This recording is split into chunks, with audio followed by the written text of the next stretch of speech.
الرحيم كل من عليها فان ويبقى وجه ربك ذو الجلال والإكرام فبأي آلاء ربكما تكذبان صدق يا رب العالمين ثم قال رسول الله صلى الله عليه وآله وسلم خير الناس من ينفع الناس صدق یا رسول اللہ صلی اللہ علیہ وآلہ وسلم ان اللہ وملائکتہ یصلون علی النبی یا ایہا الذین آمنوا صلوا علیہ وسلموا تسلیما بلغ العلا بکمالہ کشف الدجی بجمالہ حسنت جمیع خصالہ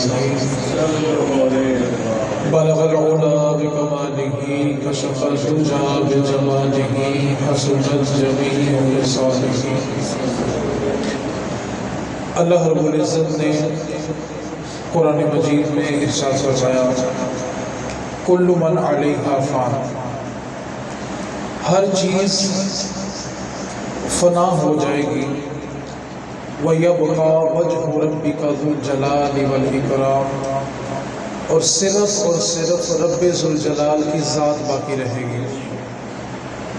فنا ہونے کا مطلب یہ ہے کہ اسرائیل جو تمام مخلوقات کی روح قبض کرتا ہے، ایک وقت آئے گا کہ اسرائیل کو بھی فنا ہونا پڑے گا۔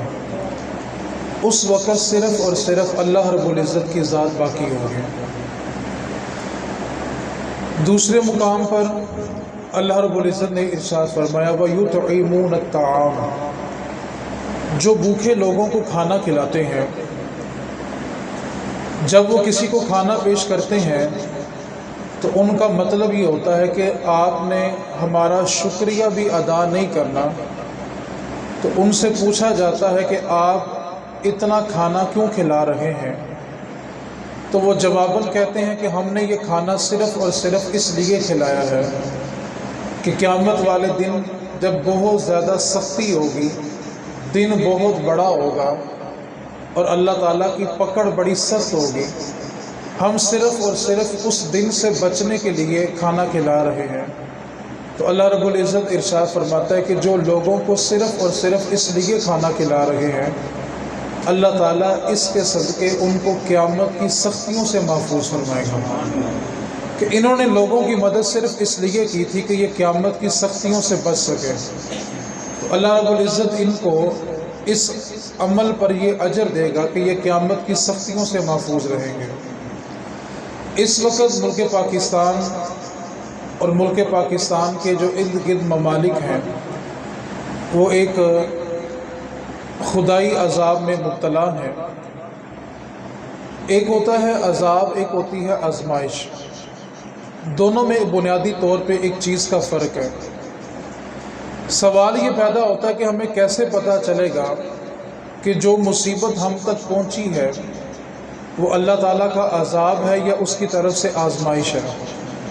تو اس کا بڑا سادہ سا کلیہ یہ ہے کہ جس مصیبت کے بعد بندہ اپنے رب سے جڑ جائے وہ اس کے لیے آزمائش ہوتی ہے، اور جس مصیبت کے بعد اس کا تعلق اپنے رب سے ٹوٹ جائے وہ اس پر عذاب ہوتا ہے۔ اب ایک لمحے کے لیے تصور کریں کہ جو لوگ صرف خبروں کی حد تک اس کو محسوس کر رہے ہیں، کیا انہوں نے اتنی تباہی دیکھنے کے باوجود بھی 5 وقت کی نماز شروع کی ہے کہ نہیں کی؟ سوال یہ پیدا ہوتا ہے کہ جنہوں نے اتنی سخت تباہی تصویروں کی صورت میں، ویڈیوز کی صورت میں دیکھی ہے، کیا اس کے باوجود انہوں نے رب کی بارگاہ میں رجوع کیا ہے کہ نہیں کیا؟ اگر تو اتنا سب کچھ دیکھنے کے باوجود بھی اس کا تعلق اپنے رب سے مضبوط نہیں ہوا تو مطلب یہ ہے کہ اللہ تعالیٰ نے اس کے دل سے قیامت کا خوف ہی چھین لیا ہے، اس کے دل سے آخرت کا انجام ہی چھین لیا ہے۔ حدیث قدسی ہے، رسول کریم صلی اللہ علیہ وسلم نے ارشاد فرمایا قیامت کا دن ہوگا، اللہ رب العزت ایک بندے کو اپنی بارگاہ میں بلائے گا اور اس سے سوال کرے گا جب میں بیمار تھا تو تم میرا پتہ لینے کے لیے کیوں نہیں آیا؟ تو بندہ اللہ رب العزت کی بارگاہ میں عرض کرے گا مالک تو خالق ہے، تو کیسے بیمار ہو سکتا ہے؟ اللہ رب العزت فرمائے گا کہ میرا فلاں بندہ بیمار تھا اور خبر تیرے تک پہنچی تھی اور تو اس کا پتہ لینے کے لیے نہیں گیا، اگر تو اس کے پاس صرف اور صرف میری رضا کے لیے پتہ لینے کے لیے جاتا تو اپنے رب کو اس کے قریب پاتا۔ اللہ رب العزت دوسرا سوال پوچھے گا، مجھے بھوک لگی تھی، تو نے مجھے کھانا نہیں کھلایا۔ بندہ پھر اللہ کی بارگاہ میں عرض کرے گا، مالک و مولا تو کھانے پینے سے پاک ہے۔ رب فرمائے گا کہ اس وقت میرے بندے بھوکے تھے اور تو نے ان کو کھانا نہیں کھلایا، اگر تو ان کو اللہ کی رضا کے لیے کھانا کھلاتا تو اپنے رب کو ان کے پاس پاتا۔ تیسرا سوال اللہ رب العزت فرمائے گا کہ مجھے لباس کی حاجت تھی، تو نے مجھے لباس نہیں دیا۔ بندہ پھر عرض کرے گا، مالک و مولا تو لباس سے پاک ہے، جسم سے پاک ہے، پھر تجھے لباس کی حاجت کیسے ہو گئی؟ اللہ رب العزت فرمائے گا کہ بندے، فلاں بندے کو لباس کی حاجت تھی اور تو نے اس کو لباس نہیں دیا، اگر تو اس کو لباس دیتا، اس کی مدد کرتا تو مجھے اس کے قریب پاتا۔ چوتھا اور آخری سوال اللہ رب العزت فرمائے گا، بندے مجھے پانی کی طلب تھی، پیاس لگی تھی اور تو نے مجھے پانی نہیں دیا۔ بندہ عرض کرے گا، مالک و مولا تو اس سے پاک ہے۔ رب فرمائے گا، میرے فلاں بندے کو بڑی شدت کی پیاس لگی تھی اور تجھے علم بھی تھا کہ اس کو پانی کی حاجت ہے، اگر تو اس کو پانی پلاتا تو اپنے رب کو اس کے پاس پاتا، اور اگر تجھے اپنا رب چاہیے تو ان لوگوں کی خدمت کر۔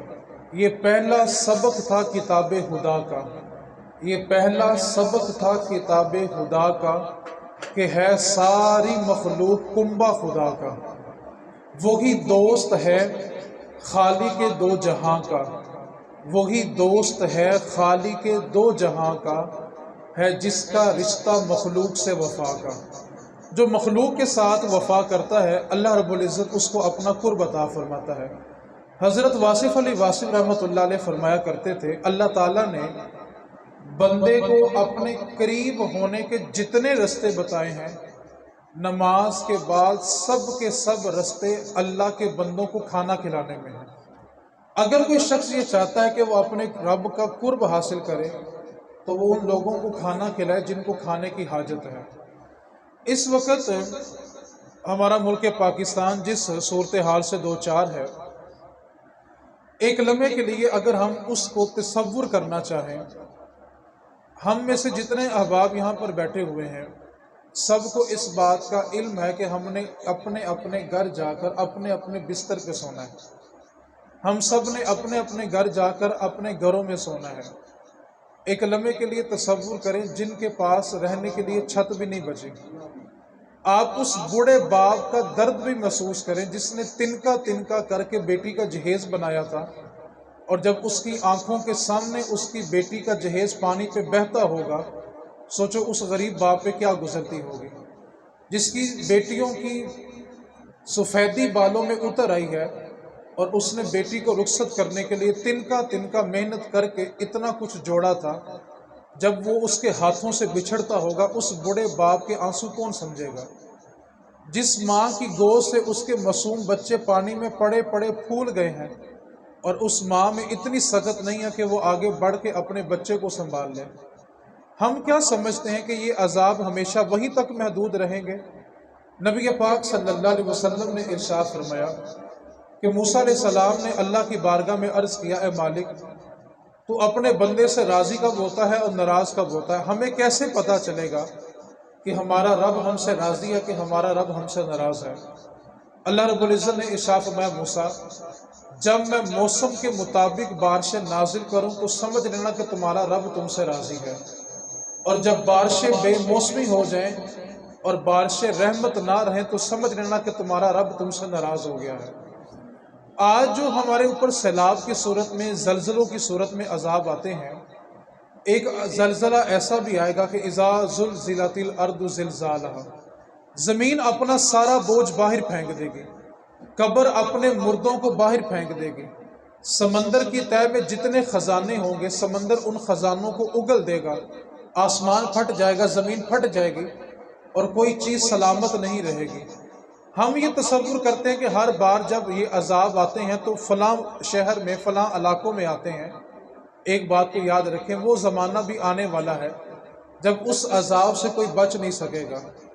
آج ہم نے اپنے ذہن میں ایک بات کو بٹھایا ہوا ہے کہ یہ جو عذاب ہے، یہ جو سیلاب ہے، فلاں شہر کے لیے ہے۔ ایک لمحے کے لیے تصور کرے، اللہ نہ کرے اگر اسی مشکل سے ہمیں دو چار ہونا پڑے، ایک لمحے کے لیے اپنے تصورات کو اس زمین پر لے کے جائیں۔ ہم نے اگر اپنے گھر کی چھت پر سونا ہو تو گھر والوں کے لیے پردے کا انتظام کرتے ہیں۔ تصور کرو جس باپ کی جوان بیٹیاں ہوں گی اور اس کے پاس سر چھپانے کے لیے چادر بھی نہیں ہے، وہ اپنی بیٹیوں کے لیے سونے کا انتظام کیسے کرتا ہوگا؟ ایک لمحے کے لیے تصور کریں۔ ابھی چند دن پہلے ایک جگہ سے خبر آئی کہ ایک قافلہ سیلاب سے جو متاثرہ تھا وہ لاہور پہنچا تو ماں کے یہ الفاظ تھے کہ میں تو 3 دن سے بھوکی ہوں لیکن مجھے کھانا نہیں چاہیے۔ تو اس سے ایک بندے نے پوچھا کہ تم 3 دن سے بھوکی ہو تو تمہیں کھانا کیوں نہیں چاہیے؟ وہ کہتی ہے جو تم نے مجھے کھانے کے لیے پیسے دینے ہیں نا، ان پیسوں کا میرے بچے کو دودھ پلا دو۔ 3 ماہ کا بچہ ہے اور میرے بچے نے 2 دن سے دودھ نہیں پیا۔ آپ تصور کریں کہ ہم اپنی اولاد کے لیے ہر سہولت میسر رکھتے ہیں، اس ماں کا درد بھی سمجھیں جس کے بچے نے 3 دن سے دودھ نہیں پیا ہوگا، 3 دن سے اس نے کھانا نہیں کھایا۔ ہم تصور کر سکتے ہیں ان لوگوں کا درد۔ آج ہم پر مصیبت نہیں ہے اس لیے ہمیں ان کا درد بھی محسوس نہیں ہو رہا۔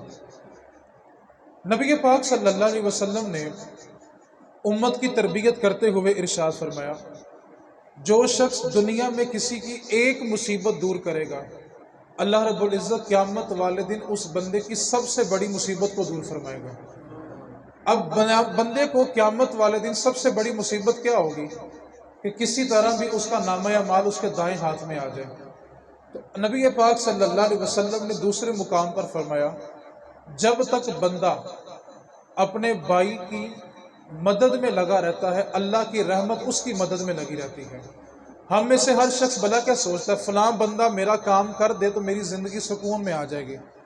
وہ میرا کام جو فلاں بندے کے پاس رکا ہوا نا، اگر وہ میرا بازو پکڑ لینا تو میری نسلیں بھی بیٹھ کے کھائیں گی۔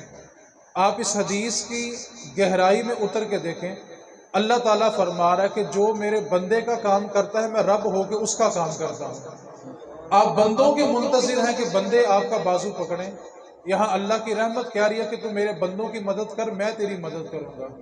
اور رسول کریم صلی اللہ علیہ وسلم نے فرمایا، خیر الناس من ینفع الناس، لوگوں میں سب سے بہترین شخص وہ ہوتا ہے جو دوسروں کے لیے فائدہ مند ہوتا ہے۔ جس بندے سے دوسروں کو نفع نہ ملے وہ فائدہ مند انسان نہیں ہوتا۔ رسول کریم صلی اللہ علیہ وسلم نے ارشاد فرمایا کہ تمہیں پتہ ہے کہ اچھا انسان کون ہے اور برا انسان کون ہے؟ تو صحابہ نے عرض کی، یا رسول اللہ آپ بتائیں اچھا انسان کون ہے؟ تو میرے نبی پاک صلی اللہ علیہ وسلم نے فرمایا، اچھا انسان وہ ہوتا ہے جس سے ہر وقت لوگ نیکی کی امید رکھیں اور ہر وقت لوگ اس کے شر سے محفوظ رہیں۔ اور فرمایا کہ برا انسان وہ ہے جس سے لوگوں کو نیکی کی کوئی امید نہ ہو اور لوگ اس کے شر سے ڈرتے ہوں۔ اور آگے میرے رسول کریم صلی اللہ علیہ وسلم نے فرمایا، قیامت والے دن اللہ کی بارگاہ میں سب سے زیادہ ناپسندیدہ بندہ وہ ہوگا جس کے شر سے لوگوں نے اس سے کلام کرنا بھی چھوڑ دیا ہو، کہ لوگوں نے اس کو بلانا اس لیے چھوڑ دیا کہ جب بھی اس سے بات کریں گے یہ اذیت دے گا۔ تو جس کی زبان کے ڈر سے لوگ اس سے باتیں کرنا چھوڑ دیں، اس سے کلام کرنا چھوڑ دیں، وہ قیامت والے دن اللہ کی بارگاہ میں سب سے ناپسندیدہ شخص ہوگا۔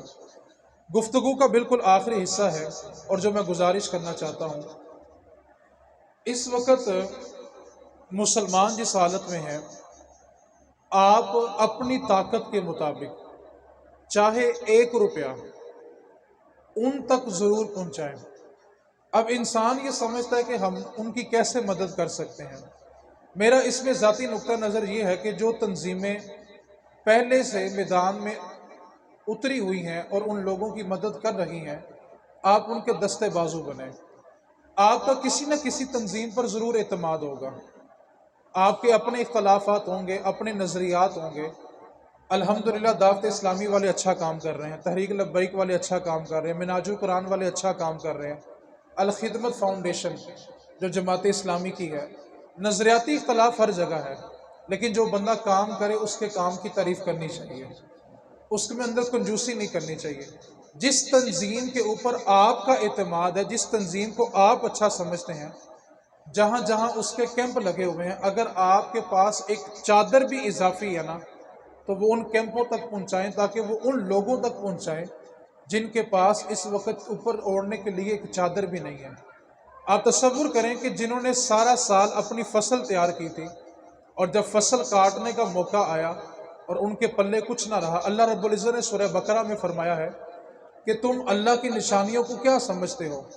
ایک بندہ اپنی فصل کو تیار کرتا ہے اور وہ رات کو دیکھتا ہے کہ اس کی فصل ہری بھری ہے، اور وہ ارادہ کرتا ہے کہ صبح اپنی فصل کو کاٹ لے گا، لیکن راتوں رات اتنی سخت ہوا آتی ہے کہ فصل کا نام و نشان نہیں رہتا، اور صبح جب وہ اپنی زمین پر آتا ہے تو زمین اس کو بنجر ملتی ہے۔ آپ تصور کریں، جنہوں نے جانوروں کی بنیاد پر اپنی بچیوں کی شادی کرنی تھی، جن کے جانور نہیں رہے، جن کی فصلیں نہیں رہی، یا جنہوں نے اپنی بچیوں کی شادی قرض لے کے اس صورت میں کی تھی کہ جب فصل تیار ہوگی تو آپ کو قرض ادا کر دیا جائے گا، جانور عید پر فروخت کریں گے تو قرض ادا کر دیا جائے گا، ابھی آپ اس کے نقصان کا اندازہ نہیں لگا سکتے۔ جب یہ بارشیں مکمل ہوں گی، سیلاب رک جائے گا، اس کے بعد پتہ چلے گا کتنی تباہی ہوئی ہے۔ انسانی تاریخ میں اس سے بڑا سیلاب طوفان نوح کے بعد اب آیا ہے۔ آپ کو شاید علم ہو یا نہ ہو، اس وقت 3 کروڑ لوگ ایسے ہیں جن کے پاس رہنے کے لیے چھت نہیں ہے۔ 3 کروڑ لوگ گھروں کے بغیر رہ رہے ہیں۔ اس وقت ان آستانوں کو اپنے دروازے کھولنے چاہیے جن کو لوگوں نے ساری زندگی اربوں کے چندے دیے ہیں۔ ان مدارس کو اپنے دروازے کھولنے چاہیے جن کے پاس رہنے کی جگہ ہے۔ وہ مساجد جن کے پاس رہنے کی جگہ ہے وہ اپنے دروازوں کو کھولیں، اور وہ لوگ جن کے محل 300 کنال میں ہے وہ اپنے دروازے ان لوگوں کے لیے کھولیں جن کے پاس رہنے کے لیے چھت بھی نہیں ہے۔ اور میں تو بالخصوص محکمہ اوقاف والوں کو خطاب کر رہا ہوں سوشل میڈیا کے ذریعے، کہ جنہوں نے ساری زندگی اربوں روپیہ درباروں کا کھایا ہے، کیا وہ ہزاروں لوگوں کی کفالت نہیں کر سکتے؟ ان کے پاس کتنے بڑے بڑے مراکز موجود ہیں، وہاں پر وہ ان لوگوں کے رہنے کا انتظام کریں۔ ساری زندگی وہ عوام الناس کا چندہ لیتے ہیں۔ میں نے گزشتہ نشست میں 4-5 ماہ پہلے آپ سے یہ بات کہی تھی، آپ جس جگہ پہ چندہ خرچ کرتے ہیں کبھی سوچا کریں کہ آپ کے ان روپیوں سے مسجد بنی ہے، مدرسہ بنا ہے، عالم بنا ہے، حافظ بنا ہے، یا پیر صاحب کی گاڑی تبدیل ہوئی ہے۔ آپ تصور کریں، جن لوگوں پہ آپ نے انویسٹمنٹ کیا ہے انہوں نے سال کے بعد آپ کو ایک عالم بھی تیار کر کے دیا ہے۔ جن لوگوں پہ آپ ساری زندگی خرچ کرتے رہے، کیا ان آستانوں نے کبھی آپ کو سال کے بعد ایک حافظ دیا کہ کھڑا ہو کے مصلی سنا سکے؟ ہمارے روپیوں سے پیر صاحب کی گاڑی بدل جاتی ہے، ان کی کوٹھی بدل جاتی ہے، لیکن ایک عالم دین تیار نہیں ہوتا۔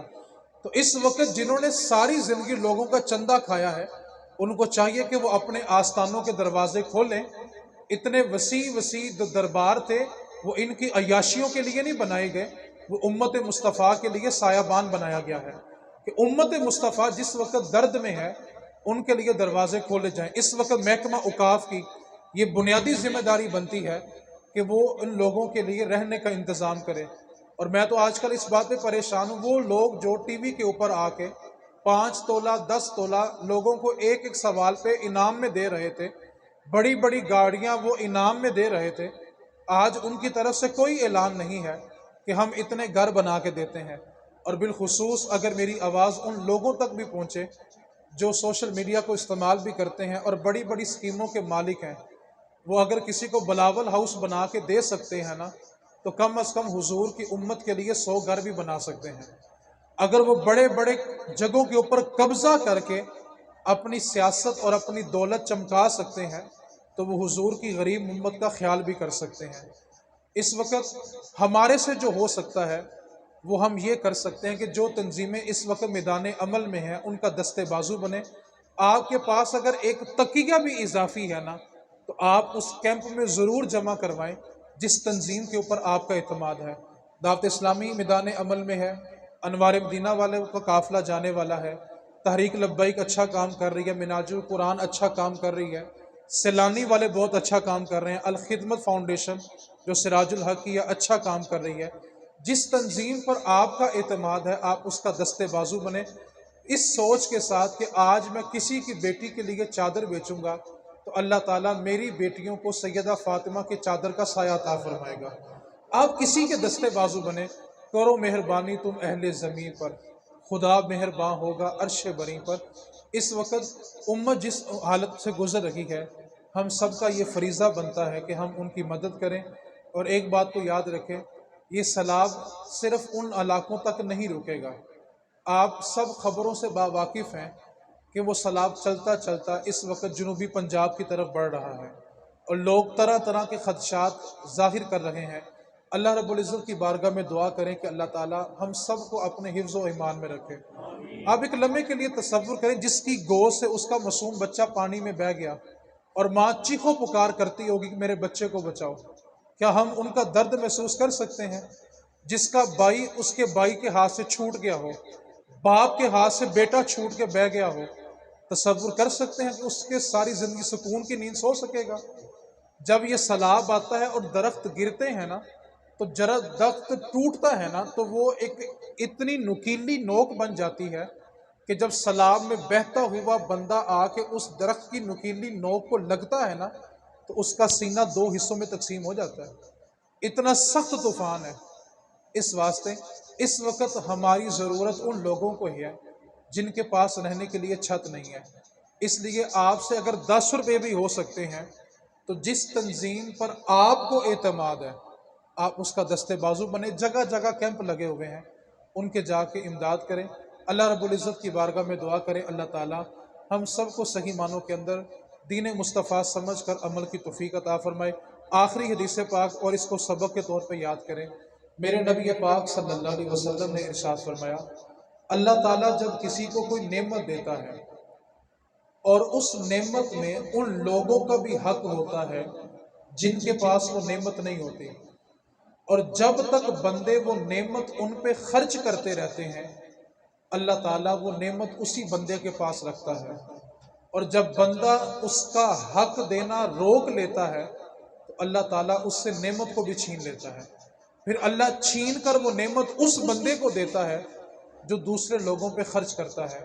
اور میرے نبی پاک صلی اللہ علیہ وسلم نے ارشاد فرمایا، جو بندوں پہ خرچ کرتا ہے اللہ تعالیٰ بھی اس پہ خرچ کرتا ہے، اور جو بندوں سے اپنا ہاتھ روک لیتا ہے اللہ تعالیٰ بھی اپنا دست قدرت اس سے روک لیتا ہے۔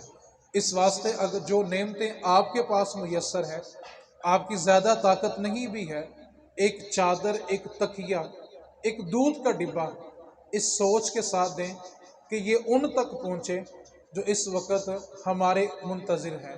اور جو لوگ خود جانا چاہتے ہیں، میں ان کو ایک ذاتی مشورہ یہ دے رہا ہوں کہ ہو سکتا ہے کہ آپ ان لوگوں تک پہنچیں جن تک پہلے سامان پہنچ چکا ہوا ہے۔ تو جن تنظیمات نے سارا ایریا دیکھ لیا ہے اور وہ ایک طرف سے شروع ہوئے ہیں بانٹنا، ان کو پتہ ہے کہ ہم نے کس حصے میں تقسیم کر دیا ہے اور اب ہم نے کہاں تقسیم کرنا ہے۔ اس واسطے ان کا دستے بازو بنے۔ اللہ کریم کی بارگاہ میں دعا، اللہ تعالیٰ ہم سب کو دین سمجھ کر عمل کی توفیق عطا فرمائے۔ وما علینا الا البلاغ۔